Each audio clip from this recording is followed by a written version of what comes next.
Isang karagdagang kaalaman naman ang life net worth mismo ni Bimby Aquino na siyang anak ni Kris Aquino. Ibinigay na o inanunsyo na mismo ni Kris ang pamamanahin mismo ni Bimby sa hinaharap.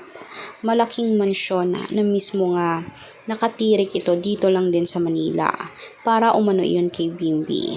Lahat naman ng pagmamayari may mga titulo, perlas, mga alahas at maging ang pera ay hati naman sila doon ni Joshua.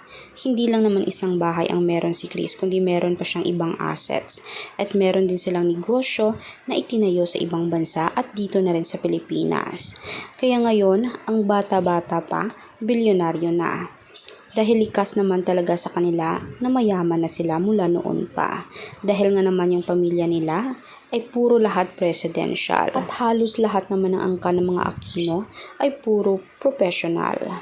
Kahit naman si Bimby ay talagang pinalaking professional at may respeto. Kaya nga marami ang naghahangad na makalapit man lang sa pamilyang Aquino dahil napaka-generous nga naman talaga ng mga Aquino, lalong-lalo na si Kris Aquino. Talaga namang marami ang humahanga dito kay Bimby. Bata pa lang, bilyonaryo na, at deserve niya talaga ang lahat ng yaman na meron siya.